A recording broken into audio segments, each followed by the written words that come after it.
Okay, what the fuck is up, guys? Hold on. As per usual, you already know this camera shit is not. Hold on. I'm just trying to slow down right now. Something tells me that I'm about to be making a lot of these. What the hell? Okay. Yeah, because I just feel like I need to slow down and I need to stop, like, trying to, like, impose myself on other people. So, hold on.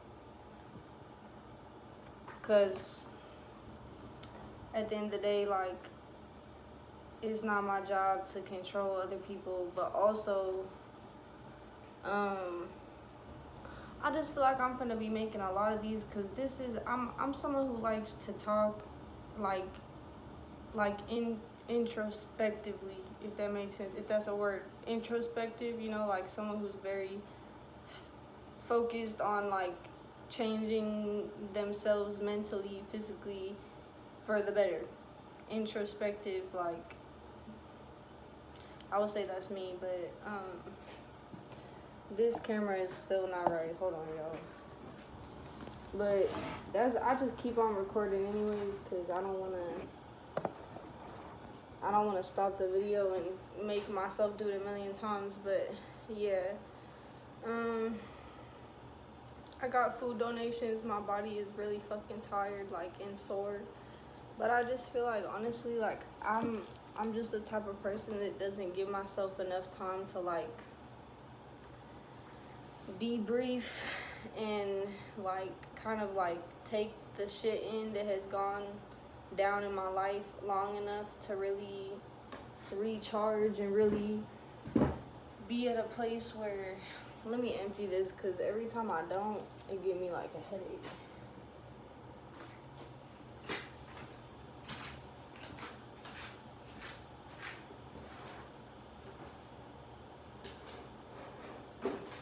But yeah, like, I don't know, I just feel like I've been moving so fast lately and trying to like take care of other people. I don't be trying to control other people. Like I don't know, I feel like it probably do come across that way, but it's more coming from a place of care. Like, but even that can be unhealthy to me because I end up forgetting to take care of myself, and then I end up actually putting the people down who I never meant to put down, and then I end up acting out and saying a bunch of shit, and that's not cool on my end. Like, but at the same time, I know that everything happens for a reason, and I know that I would much rather lean into like saying, you know what, like, I'm not sorry, and I'm glad that I said what I said, than sit on here and simp about it because I have to protect my own, like I have to protect myself, like at the end of the day. And I would hope that that's everybody else's like same interest as well.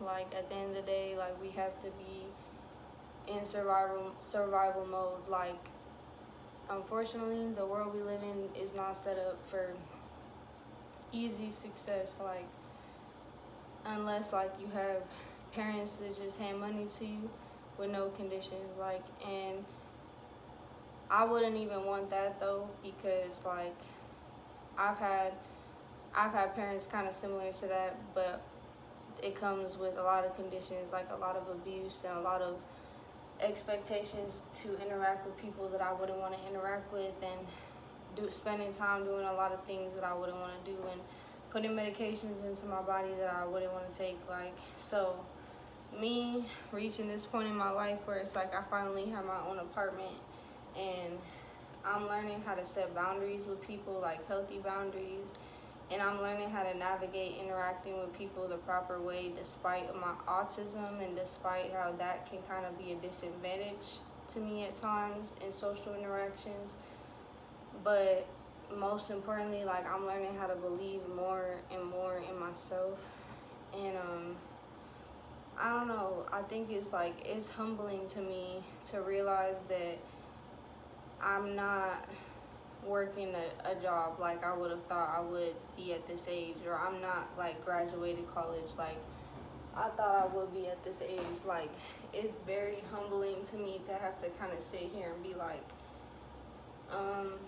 yeah, like things didn't turn out how I expected, but I'm learning more and more every day to love myself through that instead of shaming myself, because the more I judge myself, the more I judge other people, and the more I end up doing mean things to people that I never wanted to in the first place. Like, and I feel like a lot of it also stems from being abused by my parents. And when I say abused, it was not nothing like light, like it was severe, like, and it happened up until this point in my life where I could separate from them and be in the transitional living situation that led me to this permanent living situation, as long as I do what I need to do on my end and respect the resources that have helped me. But what I'm trying to say is, like, that abuse took place all the way up until this point in my life. And so when all you have known is like physical abuse, sexual abuse,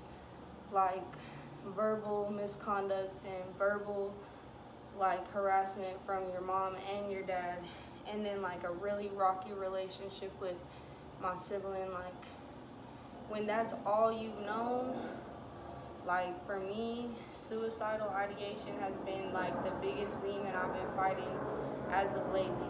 Because, and I kind of figured this, like, once you're completely alone with your own thoughts and you can't just call over whoever to come and drown that out, because at the end of the day you realize everybody else is going through just as much fucked up shit as you are.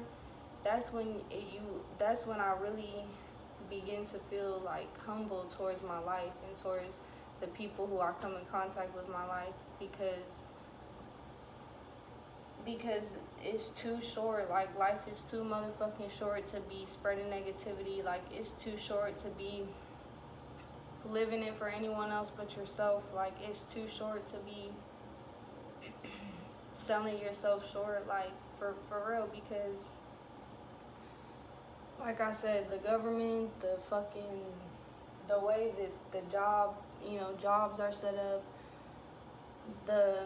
the lack of awareness towards disabilities, like, I don't know, I would say just the lack of safety even within the resources that are supposed to help us. Like, unfortunately for those, like I said, I feel like there's angels and demons. For the angels, like for us, this shit is hard as fuck. Like, and just because we angels don't mean we just move all calm and gentle all the time. Like, and that's why we get falsely accused of being criminals, of being this, of being that, being this. Like, but at the end of the day, like, angels are of love. And so don't let nobody tell you, and this is just me talking to myself and talking to anybody who take the time to just watch this video, but like, don't let anybody tell you that you live for anything else than love, because that's really the only thing that life is really all about, is like love and hate. It's like you could choose to go in a direction of like negativity or positivity, and it's like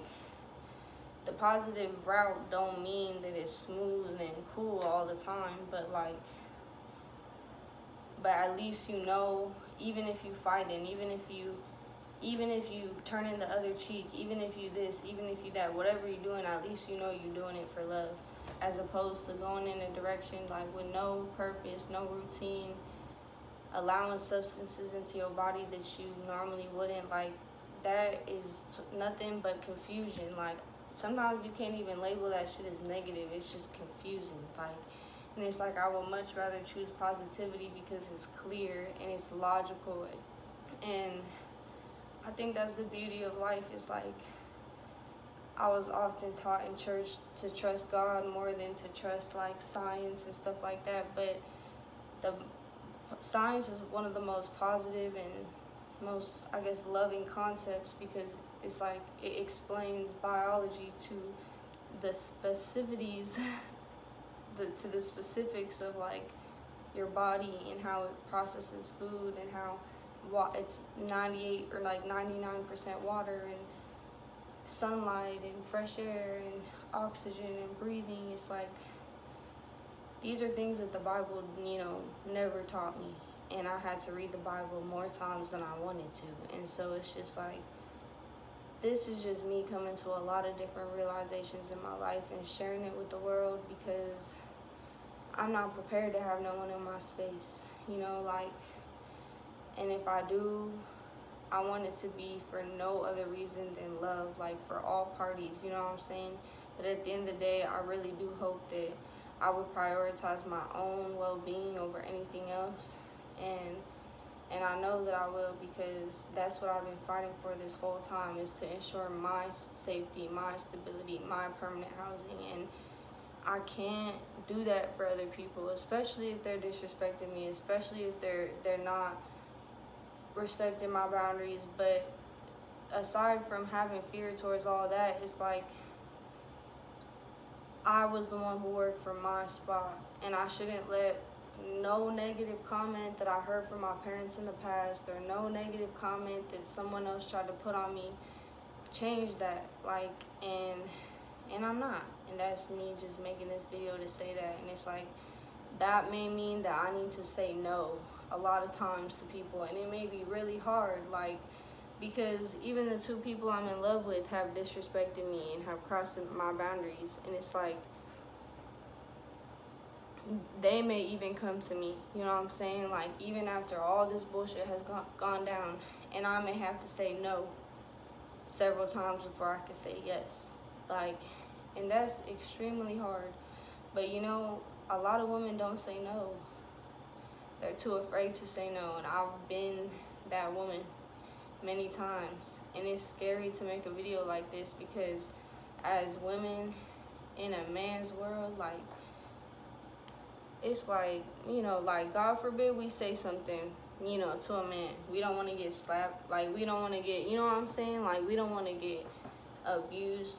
I remember my dad one time, I was trying to stand up for myself. I forgot what the fuck the situation was, but he knelt down to my level because I was sitting down. He was like, "You're shit." And I was like, "I'm shit?" He was like, "Yeah, you're a piece of shit." And I just was like, bro, so when I smoke weed, when I am alone in my own thoughts, I remember one time I was vaping, and it's like, that's when I was really hearing shit. Not loud, but I was hearing some voices when I was consistently vaping. That's why I would never do nicotine or cigarettes, you know what I'm saying? Because it take your oxygen. But I heard that one time, "You're shit." And I just remember doing something, and I heard that, and I was like, nah, this vaping gotta stop, because it's bringing out something in my head that I don't want to be there. And I couldn't even put the dots together that was from my dad telling me that. All I could feel was that. And so what do? You internalize that, and it makes it feel like it's your fault for having that thought. But thank God I had thank love that I had or thank myself for quitting vaping, honestly, and for quitting alcohol and for quitting cigarettes. I just want to congratulate myself for doing those things, because I never have. And I'm not gonna lie, I've drank liquor on the 4th of July and July 5th, and I smoked cigarettes on the 4th of July. Thankfully not on July 5th.